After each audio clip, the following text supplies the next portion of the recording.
Well, this is the Only One Shot Golf Podcast, and I'm Jim Gallagher Jr. We took a few weeks off, me having to do some Golf Channel duties, and I'm back and ready to go. Today I have Ted Scott, who caddies for Scotty Scheffler. We all know who Teddy is. We've seen him on the TV. He's one of the more personality guys out there, but there's more to this man than just what you see out there carrying the golf bag. He's one of my good friends, and I want to welcome Ted Scott. Ted, you're driving to Dallas. Appreciate you spending some time with us. Yeah, absolutely. How you doing today, Jim? I'm doing great. You've been a busy man, and you've had several incredible weeks this season. But let's go back in time, and let's talk about Ted Scott, the young Ted Scott, how you got started in golf, and maybe who some of your influences were early on. Yeah, so every Christmas, Easter, and Thanksgiving, my dad would pick us up, and we would go to Alexandria, Louisiana, to spend time with my grandparents. And my grandfather played golf. My dad played golf. My uncle. So we'd either go out and do some duck hunting that time of year, and Thanksgiving, or maybe go tee it up for a few. So I started playing as a young kid, pretty much just on holidays, and then we would spend the summers with my dad. So when I lived in Houston, where we were, we really didn't have a golf course close by. And then we moved back to Louisiana when I was in high school and started playing year round then. So. But yeah, the men in my family influenced me, and they loved the game, and I grew to love it myself. You became a pretty good player, and I think you thought about playing professionally. Did you play in college? I couldn't remember if you played in college or not. Yeah, I went to McNeese my very first semester, and I was a mama's boy. I couldn't stand being away from home. So after one semester, I said, "That's it. I'm going back to Lafayette. I can't do it." And so you gave up the college and you started. You tried to play professionally. What was it like trying to? When you're trying to do that, you've got a pretty good game. You've practiced hard. What was that like for you? That experience for you? Yeah, so I really didn't set out to play as a pro. I actually turned pro to teach golf. Okay. And at the time, I was playing really well, and a guy that I had just met, he was an acquaintance, said, "Man, you really ought to try to play. You're really good." And he was probably a 12 handicapper, so I don't know why I was listening to him, thinking I could go out and beat people that are pros because I'm shooting under par on easy courses. So anyway, he gave me some money, and I went and played in some mini tour events. And I said, okay, if I'm going to do this, I really need to practice. So I started practicing at nighttime. Practicing at daytime and waiting tables at night. That was all I was doing, getting prepared for the 2000 season to have a go at pro golf. And the Web.com tournament comes through Lafayette, Louisiana every year. I decided, hey, if you want to get better at something, you got to spend time with people who are better than you. Why not go caddy for players that are on the Web.com tour?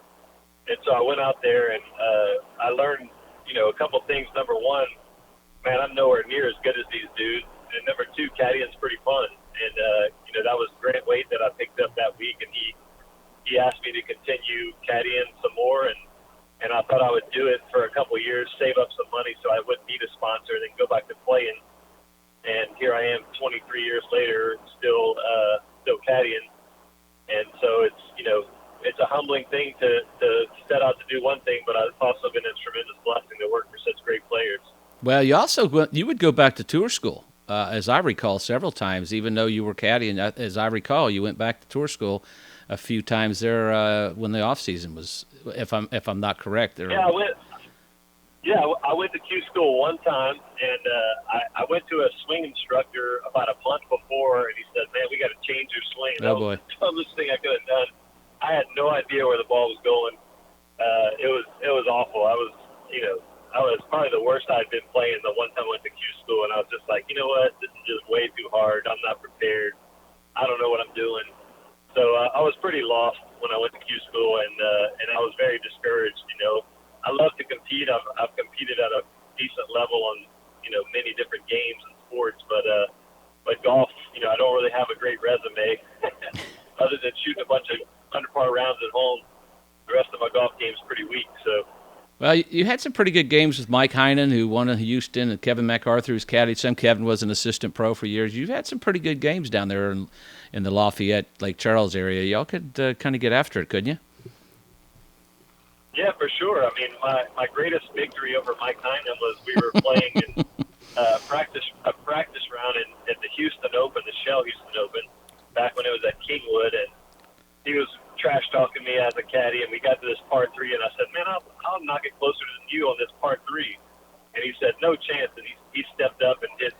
probably a 7-iron from 180 to about 15 feet on a pretty hard par 3, and I took his 5-iron out and pretty much half bladed it over the water, and it rolled up to about 3 feet, and I took that as a victory and told him he'll never beat me again. And then, of course, the next par 3 we played, he's like, we're going again. I was like, no, man, I already got my victory. Well, he was so mad. Yeah, you didn't play. You didn't play him for food. There's the difference. If you'd have been playing for food, he would have beat you. Oh, definitely. I mean, he hit a great shot. I hit a terrible shot, but I got the victory. So it's not like golf, you know. Exactly. Now, you said you caddied for Grant Waite for a little bit. Who did you caddy for next? I know that Paul Azinger was in line there. Yeah, I worked for Grant for 3 years, and then I met Paul Azinger. Paul asked me to teach him how to play foosball, Yep. so I started teaching him foosball, and I went out and played one round of golf with him at Gator Creek in Florida, Yep. and I shot 67 and beat him that day, and he said, what are you doing caddying? It was just one round, and he was like, you should go back to playing, so I quit caddying, went back to playing, and I was, typical result, kind of lost, didn't really know what was going on, and he asked me to caddy for him in Flint, Michigan, because they have great foosball at nighttime, and he had only made 2 cuts all year. At that point, it was August, I believe, and I was struggling on the mini tours after quitting caddying for Grant. So I said, sure, I'll go caddy for you. We'll have some fun, play foosball at night. And I helped him with his putting a little bit, gave him a little tip I had learned. And he finished 7th that week and was like, wow, you want to caddy again? And I was like, sure. So next thing you know, I was working for him for 3 years. So it was pretty crazy, the way that I got into caddying for Grant. I wasn't planning on caddying, and the way I started caddying for Paul, I wasn't planning on caddying. And then after that, when Paul and I split, I was talking to my brother-in-law about possibly going into real estate, so I was done caddying again. And I got a call from Ben Crane. We attend the Bible study together, and he said, hey, there's this guy on tour. You probably haven't met him yet, but his name's Bubba Watson. And, I think he's looking for a Christian man to hire, and I think you two would hit it off. So I was like, cool, I'll give him a call, and we set up a 2-week trial run, and we had a 12th and a 14th place finish in our first 2 weeks, and there I was working for him for 15 years. So it's pretty crazy. Each time I've got into a job caddying, I really wasn't planning on it, but God had a different plan for me. As he always does. We don't always know what that plan is. Foosball, okay. Some of our listeners are fairly young listeners. Tell us about foosball. How do you get into it? And you're the 1994 national champion. And I've got one more story I'll ask you about that, but tell us a little bit about foosball. Yeah, it's table soccer. It's a game that has the handles, the little soccer dudes, and the ball. And my neighbor owned a pool hall when I was in high school, and I had enough credits to get out of class a week, an hour early my senior year. So I would go in the pool hall and shoot pool every day, and then at 6 p.m. I'd have to leave because I wasn't 18. And after high school, I turned 18, and I was able to go in there at nighttime. And every Monday and Thursday, they had about 30 or 40 people crowded around a few foosball tables, screaming and hollering at each other. And curiosity killed the cat, so I walked over there and I was like, "What is going on here, man?" And I saw the incredible, hand-eye coordination that it took to do that game at a high level, and it just intrigued me. So I asked the guy if he would teach me how to do it, and he said, "Sure." And so I started playing in the tournaments every Monday and Thursday, and he taught me how to play. And my friend Terry Rue and I were able to win 3 state championships and 1994 World Championships in amateur doubles, that year. So it was a lot of fun. I mean, it's a very competitive game. It's kind of an underground thing. People don't know it exists, but I recommend you watch the documentary Foosballers. It's a really cool documentary to kind of give you an insight on it if you want to learn about it. It's a really cool game. Okay, now Zinger tells a story that you talked about the underground, that it reminded him of a basement in Silence of the Lambs. Do you remember that particular spot you took him to? Yeah, so we were playing at the Memorial Tournament, and some of the top professionals in the world are actually from or live in Columbus, Ohio. And so, I said, look, you want to go play with the best player in the history of the game, we'll go play. I had no idea where they were going to take us to. So if I remember, it was actually a storage unit, like an air-conditioning storage unit. And we pull up in this kind of a rough-looking neighborhood, and they lift up these doors, and they got foosball tables in there and couches, and we just had a blast, man. About 10 of us in there played some matches, and Paul got to play with the best players ever lived. And of course, they couldn't be beat, so he thought he was something, playing with the best. And he wasn't trash talking or anything like that. Yeah, no, he's not that kind of guy at all. He's very humble, and Exactly. Well, I knew you'd remember that story, but yeah, I remember Zinger talking about it and how much he loved to play and how good he thought he was, and maybe he was good, but he was way better than I was. But that's amazing, hand-eye. That has to help.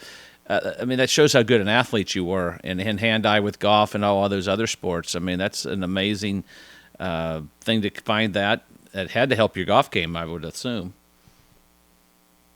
Yeah, I'd say the one thing that I learned from foosball was I really didn't have any expectations from outsiders, and so one of the things I struggled with growing up was trying to please my family or please my friends, kind of a people pleaser. So whenever I would perform at something, I would naturally struggle with the pressure, just because I would be distracted from man, what if I don't do it, and how are my friends or my family going to feel about that?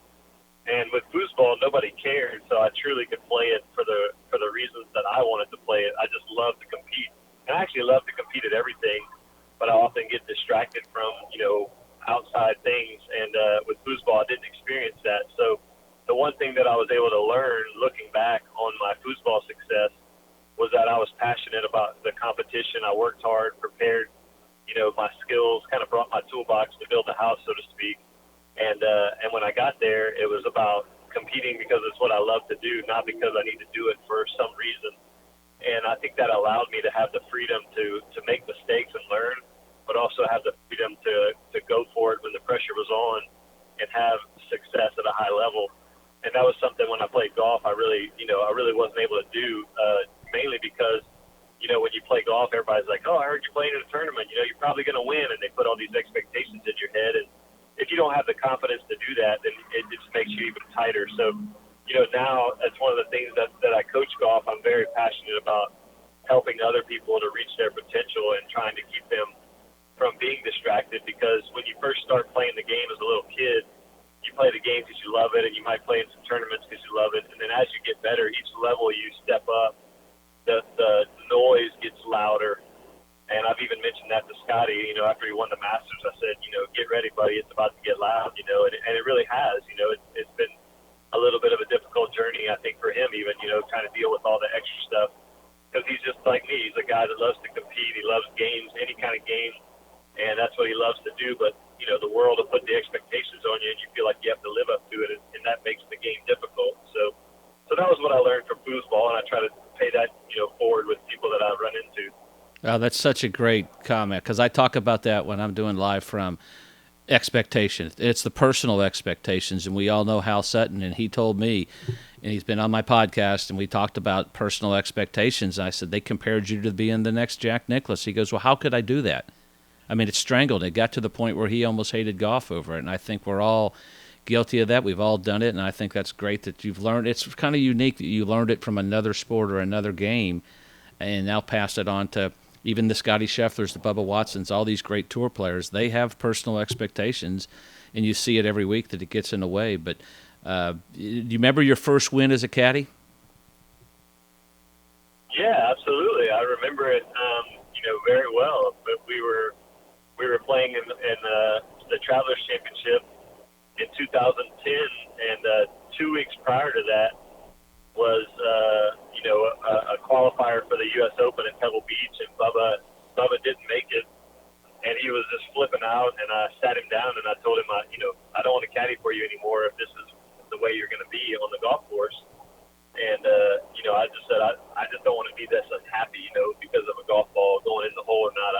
That's not how I want to live my life. And I told him, I said, I really don't think you want to live your life that way either, and you're letting this game and the expectations of yourself, your family, whoever, stress you out to a point where you're kind of a miserable person. And I don't think that's who you are, and I don't think that's who you want to be. And I thought he was going to fire me when I told him all that, and he said, you're absolutely right. And I was like, oh, cool. He's hearing what I'm saying. And we went to the next tournament, and I remember we were on the 27th hole, the ninth green, and he started to flip out on Friday, and I said, hey, the clubhouse is right there. I will walk in right now, or you can do what we talked about 2 weeks ago. And he said, yep, you're right. My bad. I'm going to have a good attitude. And he changed his attitude and ended up getting into a playoff with Corey Taven and Scott Verplank. And one of the other cool things that happened was, I told him, I said, look, I think you should practice 104 footers every day. Not because you can't hit a 4-footer, but because when you need to make one, you can look back and say, man, I've done 100 of these every day for the last couple of months. And it turned out we had a 4-footer straight in to win his first tournament. And it was just cool to see how that all unfolded. And obviously his dad was dying of cancer, and Bubba was feeling a lot of pressure trying to win for his dad for his first win before his dad passed away. So I think that's another reason why he was so stressed out on the golf course, was just putting so much pressure on himself to try to perform and show his dad that he could be proud of him for something. And so it was a really cool emotional win, and I felt blessed to be a part of that. I remember telling my wife, that was 10 years into Caddy, and telling her, I wonder if I'll ever win as a caddy, because many people caddy their whole life and never even get a win on the PGA Tour. And to look back at that moment and to think, hey, I actually got a win, and then to think now where I am is pretty crazy. When you look back at that time, and it's timing of when you said something, that had to be so difficult. What made you or gave you the confidence to make a statement like that to Bubba and to these players? This is a tough talk, and I think we all get thrown into, and we watch instructors and we watch caddies. We need to be told not necessarily what we want to hear, but what we need to hear. But how difficult, and when did you find that time? And it seems like that was the perfect timing on what to say there with Bubba. Yeah, well, I think, in life in general, anyone can be kind and courteous when things are going well, but, really character is when character is revealed, true character is revealed when things aren't going well. And, for me as a Christian man, I want to be an example to the world, and I fail often. It's just because I want to doesn't mean that I do it.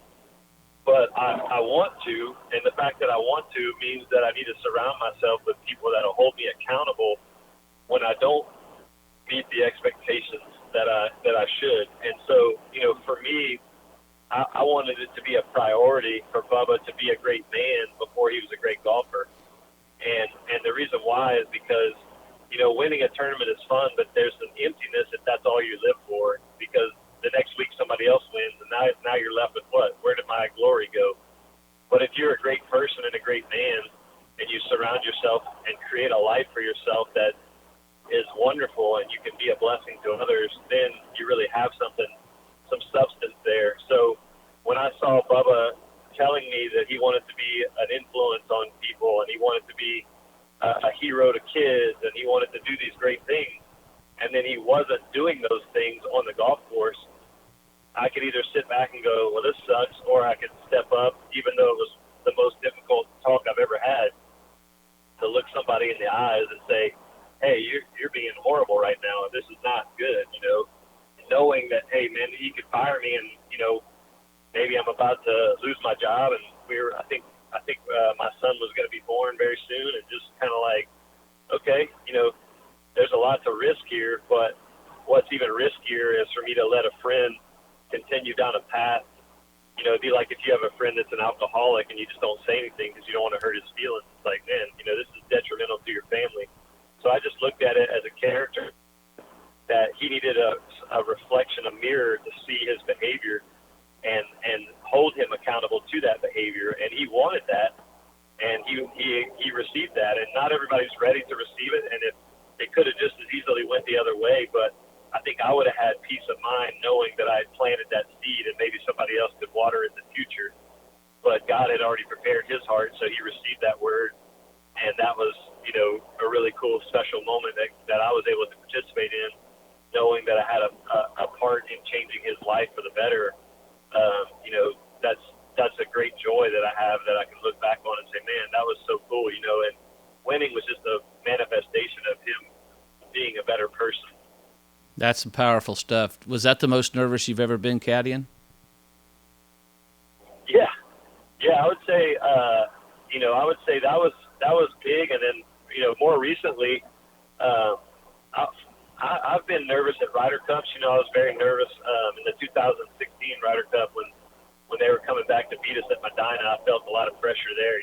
Looking at the leaderboard and seeing all the blue up there and how it was switching, I felt, man, that was hard. Trying to figure out how to contribute to the team. But probably the most nervous I've ever been, which is funny because I really don't live a life. I drive an old truck. I live in an old house. I don't really live a life of a guy that is all about money. But there was so much pressure being put on Scotty this year at the FedEx Cup. Mm-hmm.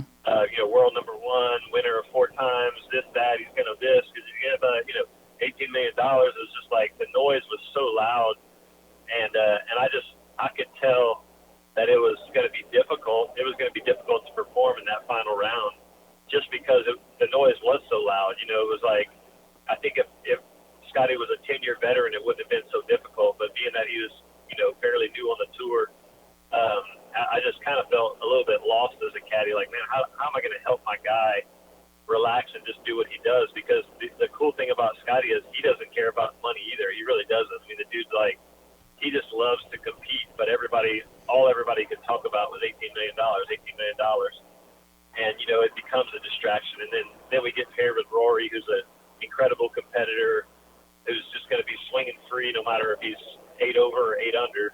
It's kind of how he is. So it was a difficult situation. That's probably the most nervous I've ever been. And, I have to learn from that too. I put a lot of pressure on myself that day to just try to help my guy do his best. And, you look back from those situations and you just try to grow and learn from it. Was that one of the what's the most, when you look back at some of the things you've learned from these past players you've caddied with, what's the biggest lesson you've learned, or what are the things that all these guys, common trait these guys have? And I always ask my listeners, what separates the elite player from the rest? And these guys are all elite players that you're talking about, but what separates that elite player from the rest of them? Yeah, well, in my coaching, Jim, my philosophy is you have to be willing to hit the worst shot of your life in order to hit the greatest shot of your life. And, another way to look at it is you can't bury your money in the backyard and go grab it 10 years later and think that it's going to be worth more than it was. You have to invest. You have to be willing to take some calculated risks. And the hardest part of being a great athlete is the greatest probably threat to any human being is their ego, because we're all prideful by nature. And when you screw up in front of millions of people, they're going to judge you on Twitter and, Golf Channel and everywhere else, magazines. Oh, he's a choker. He did this. He did that. He should have laid up. He should have went for it. He pulled that putt. You're going to have to deal with all that stuff, and that makes it difficult to be willing to hit the worst shot of your life, knowing that could come down the pipe. But if you're not willing to hit the worst shot of your life, you're not going to hit the best shot of your life, because truly freedom breeds confidence, and freedom under pressure breeds more confidence. So if you want to perform at a high level, you have to prepare well. Then you have to be free and willing to learn from your mistakes by being free and committed, not by hanging on and being scared.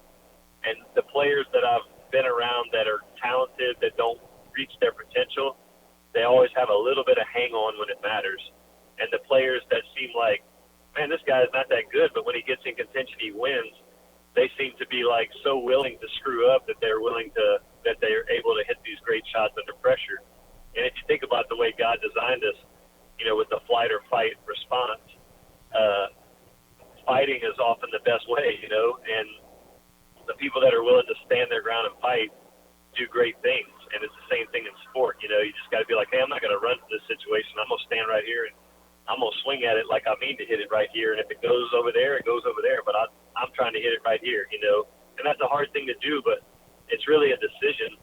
And once you decide to do that, you can start gaining confidence, because once you are free and then you actually do the thing you try, you go, holy crap, I am capable of doing this. Maybe I'll try that again, and it builds momentum the other way. So that's what I think.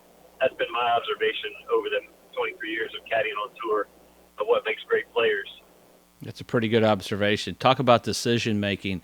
Your player wants to hit a six iron, and you want it to be a 7. Do you remember a situation where you've pulled him off, and you went to that other club, and maybe the anxiety or the nervousness you had when you pulled him off, and convincing him that you were right on the correct club?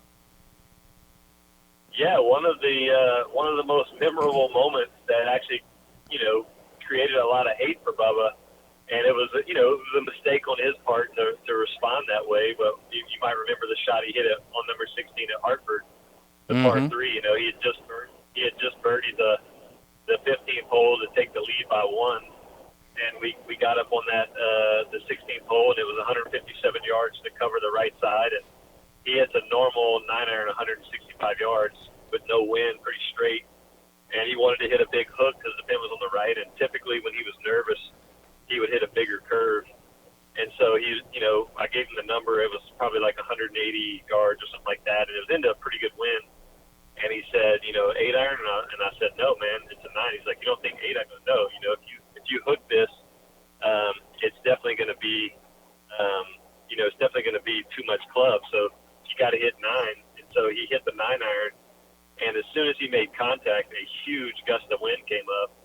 And he even said on the telecast, you can see him, oh no, gust of wind, and it blew his ball, and it landed a foot over and bounced back in the water. And he flipped out on me. And it wasn't about me. It was just, like anybody, you want something to happen and you execute well, and a gust of wind knocks your ball in the water. It's hard to deal with that. And so, looking back on that moment, that kind of challenged me going forward when we'd have, hey, I think it's an 8-iron instead of a 7-iron. What do I say something here? That can make you gun shy. So the thing that I had to learn to do was, hey, you know what? Sometimes I'm going to convince my guy to hit an 8-iron, and it's going to be a gust of wind or it's going to be the wrong club. And I have to be okay with that no matter what the consequences are. And just like he has to be free to swing at it like he means it, and sometimes it blows your ball in the water, he has to be okay with that. And when you get that kind of a team together, then you really have something special. And, I think that's why I love working for Scotty Scheffler so much, because that was one of the things that we discussed before I started working for him. I just said, look, I'm going to make mistakes. I don't want to be berated for it, and you're going to make mistakes, and I'm not going to be mad at you for it. So let's just go out there and be committed and free and do the best we can on every shot, and not let, the rest decide how we go about it. Let's just go out and be committed and free to every decision we make and not look back, I love that. I always felt like with my caddies, as long as we both were 100% committed, then that's all we can control. It's like you said, the wind comes up, the wind comes up. How long does it take you? You've made a couple switches. How long does it take you to kind of figure out how far guys hit it, and maybe club selection in certain situations? How long is it? And is there a trick to how you kind of figure out these guys' clubs and their distances? Yeah, I mean, it's like anything. It's observation. You observe behavior. If I told you to go pick up a snake and you're afraid of snakes, and you had to go to the hospital, you'd be like, holy crap, that snake was poisonous. But if I told you to go pick up a snake and you were like, I don't know, man, you picked it up and it didn't bite you, and then the next day you picked it up and it didn't bite you, eventually you would learn, oh, that snake's not aggressive and it's not poisonous, so I can pick it up. So, experience and behavior teaches you a lot. And the other thing is, Scotty's so dialed in on how far he hits his clubs that he kind of gave me right away, like, this is how far I hit an 8-iron, this is how far I hit a 7-iron, because these guys don't need anybody to tell them what club to hit when they're inside the dome. But when it gets out there and the wind's, a certain direction, then you learn, okay, does he like to hold it against the wind or ride the wind? And does he hit it higher or lower, downwind, into the wind, things like that. And, Bubba was probably the most difficult, but he also had the greatest feel. But he was difficult because he would change the trajectory so dramatically. Yeah. That it was hard. It was hard to be like, man, this is playing 180, because he could hit about 5 clubs 180. So it was like, well, which club you want. Just pick one. Whereas Scotty is a much straighter hitter. He doesn't change his trajectory dramatically, so it's a little bit easier to adjust to his ball flight. And he's such a smart, very, very prepared player that it's, as a caddy, I'm a firm believer that it's more about convincing a guy to believe in himself than it is about picking clubs and reading putts. I mean, you guys are all incredible at golf already, but under pressure sometimes you forget that. And so it's my job to remind you of how good you are and just help you believe in what you're already doing well. Best pressure shot you sit in, or best shot you've seen under pressure? Maybe Ryder Cup, maybe President's Cup, Masters. Best shot you've seen under pressure? The best shot I've ever seen under pressure was when Scotty had hit the 3-iron after taking an unplayable on, I think it was Friday at Augusta this year. You know, he hit that 3-iron right at the flag on a really uphill lie after pull hooking it in the, to an unplayable. We could have easily made double and really changed the momentum. That was a really hard shot. The wind was blowing like 20 miles an hour left to right, back left pin, and man, he striped that thing. And I was shocked because he hadn't won a major. He's new on tour. He just became world number one. He had a huge lead. Like, there's just so many factors, that were in play where you feel like, oh, the wheels could come off here. And he just stepped up and, manned up, whereas some people would say, like, the shot that Bubba hit out of the trees in Augusta, oftentimes when you're in a very difficult situation, the expectations are lowered because it's like, well, that was just a really hard shot. It's not something that's going to probably pull off. So you're a little bit more free to mess it up, which makes you often complete the task. Whereas when you take a drop and now there's no trees in your way and you just have a kind of a normal golf shot that's long and, still difficult and more difficult because of the situation, that kind of pressure to me kind of freaks me out. I'm like, wow, that was some serious commitment and pressure, right there to do what he did. So I would say that was one of the best shots I've ever seen.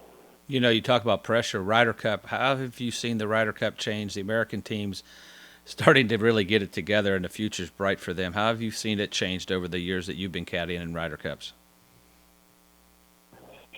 Yeah, I think the Ryder Cup is it's hard. It's been hard on America because we're always the favorite, and like you said, it's like the Hal Sutton thing, earlier in the podcast.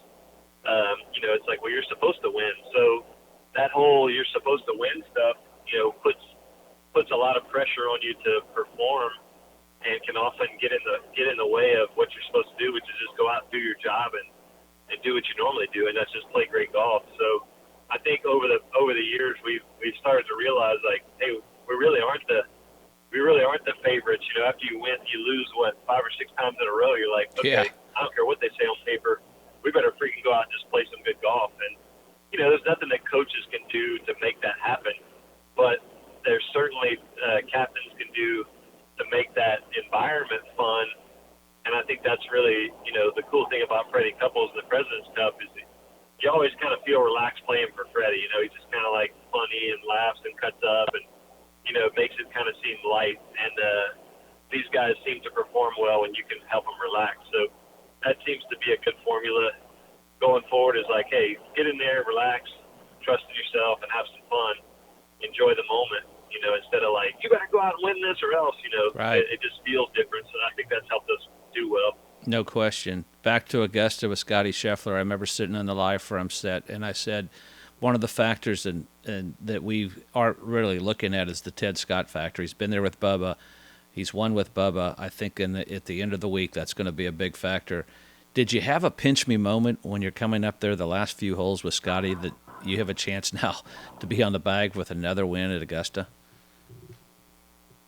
Oh, absolutely. I think number one, if you look at the pedigree of Scotty, he's done really well at every level. So he's that kind of player that can handle the big situation.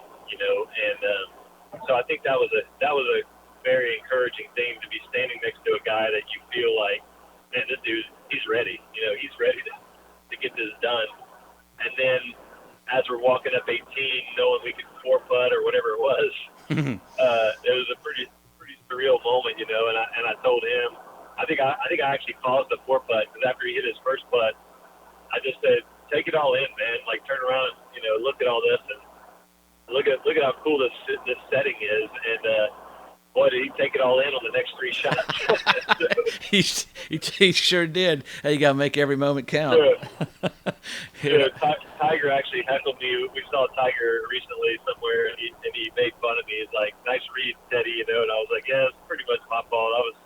I was putting the cart before the horse on that one, Exactly. But yeah, that was a very special moment, and I still can't believe it. Honestly, it was pretty crazy to be a part of that. Very humbled to be able to work with such great players and have so much success. It's been miraculous in my own life. Just I look back and go, wow. Thank you. When you look back, I see the caddies always grab the 18th flag. You drove your 18th, your Masters flag around the house in your car. When did that become such a big deal? The caddy taking the 18th flag. Do you remember? I'm trying to remember how back. I know the punt caddy for me for years, and it was a tradition guys have already taken.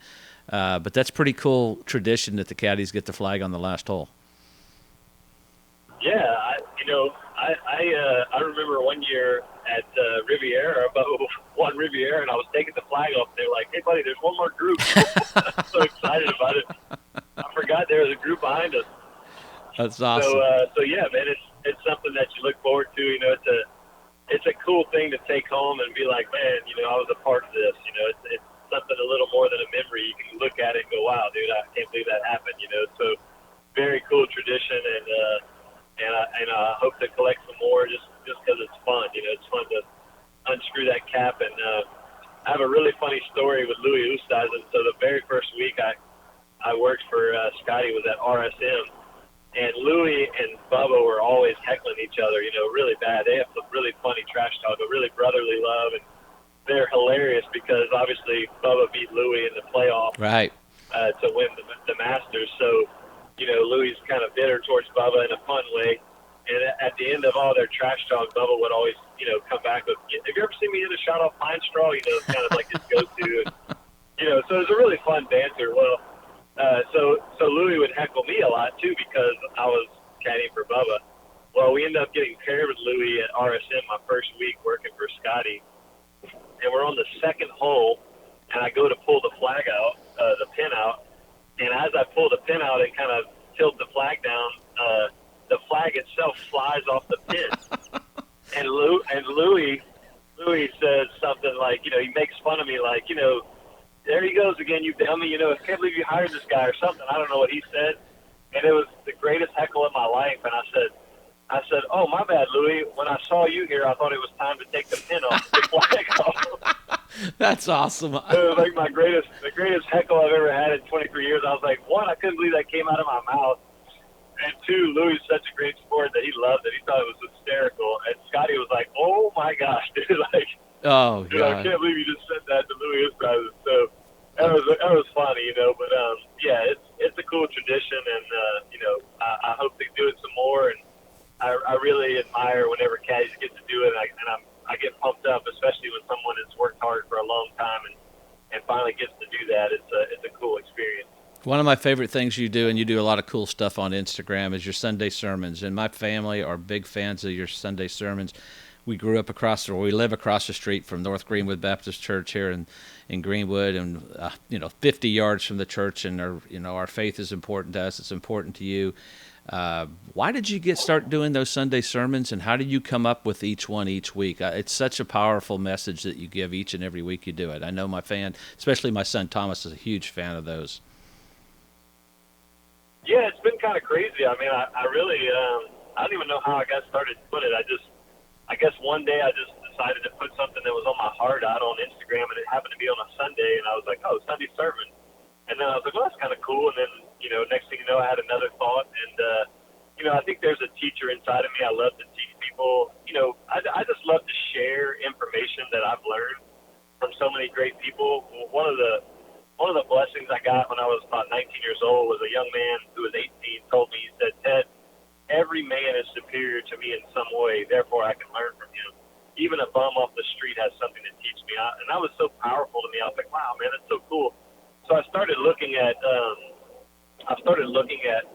people as like, man, each person has something to teach me. What can I learn, by interacting with this person? And over the years, many, many years of having that philosophy, I feel like I've learned a lot of cool stuff. And I'm not an organized person, so I don't have it written down.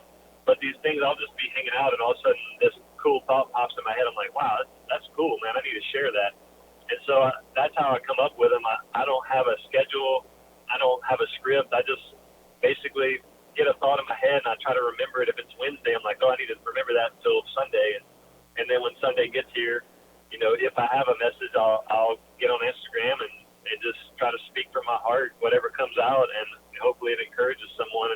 And that's my goal. It's not to, you know, to be cool. It's not to get likes. It's just, you know, I love to encourage people and try to share wisdom that I've learned. And hopefully if I can pass something along that inspires someone else in their life or help someone grow, then that means the world to me. So it's been a lot of fun, and I enjoy it, and the feedback's been really quite tremendous. So it surprised me. One you just did about a week or so ago, talk about passing something along, was Kirkland May, former Marine. You gave him your President's Cup hat, the one that you really, really liked, and the message I took from it is about giving and serving others and that relationship, and I just thought that was pretty powerful. It's just that it's an amazing story to watch you do something like that, and it is a big part of your life, and you've been given, we've all been given so much, and to give back. So I thought that was one of the best ones you've done, and you've done a lot of really neat ones, but that one really, really hit home. And you know, it's probably one of the traits that probably has helped you be a successful caddy, husband, dad, is the way of you teaching and serving and giving. You've been doing that your whole life. Yeah, you know, Jim, I'm very flawed as a man. You know, I make a ton of mistakes, and some of the mistakes I make are just, I keep doing them over and over, and some of them I've learned. But the cool part is that God's really showed me that, you know, like the Bible says, all have sinned and fallen short of the glory of God. So it's like, okay, pick yourself back up, try to do better next time. What can you learn from it? You know, go apologize, make it right. And, you know, that's just kind of how I've tried to live my life. And I've recognized, mainly just from people teaching me, that fulfillment really doesn't come from temporary things. You know, it comes from investing in long-term things, spirituality, you know, faith in God, relationships with people. That's where you really get satisfaction from, and a lasting satisfaction. So, you know, I've recognized that even though that is my favorite hat, and I love that hat, it was like, God, this hat's so cool. It looks good. It's USA. It's, you know, in memory of being on the President's Cup team. Like, it's all these cool things. But I'm like, man, my guy, you know, Kirkland was 7 years a Marine, overseas, stationed at times in places where I didn't know where he was. His dad and mom didn't know where he was, serving our country. And I know he loves the USA, and he loves, you know, a cool hat. And I was like, man, I got to give this to him. You know, it's going to mean more to him.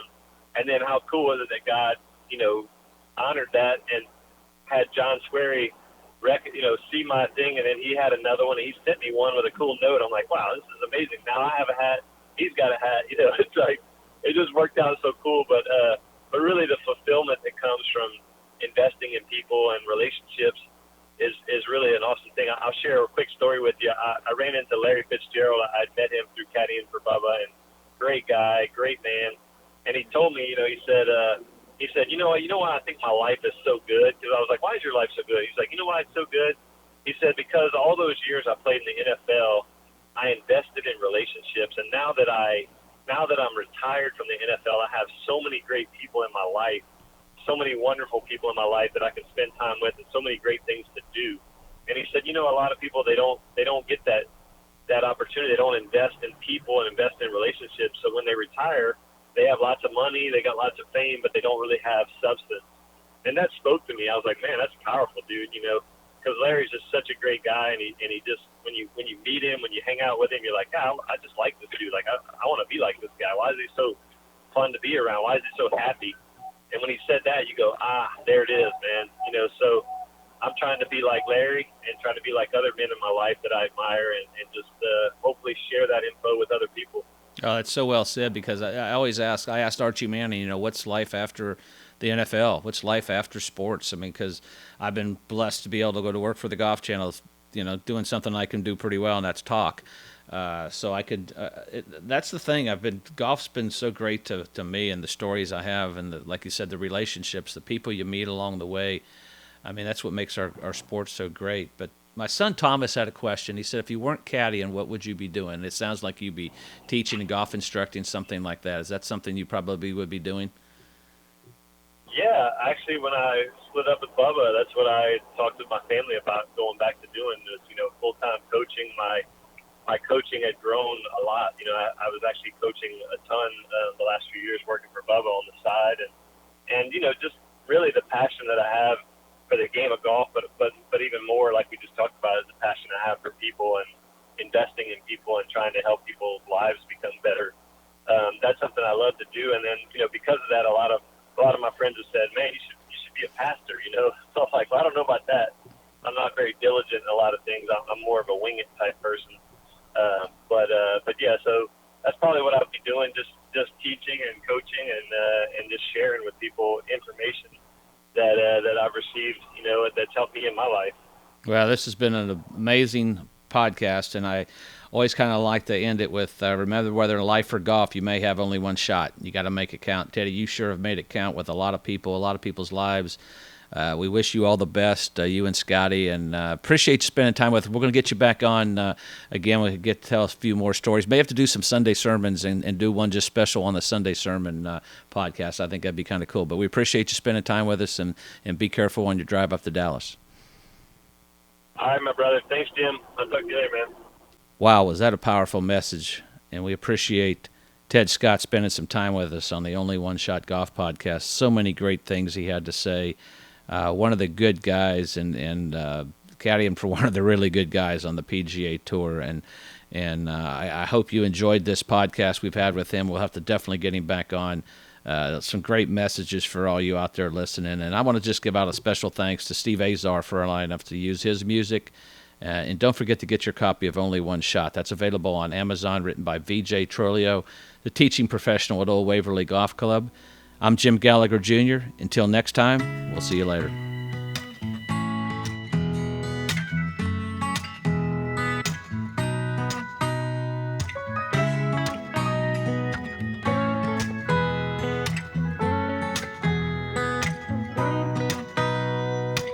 Fertile fields of flatlands and hills raised, bite anything, whatever a farmer can dream. Slug burger, shrimp boil, catfish fried up in oil. Oh, good gosh almighty, just a husk of hot tamale now.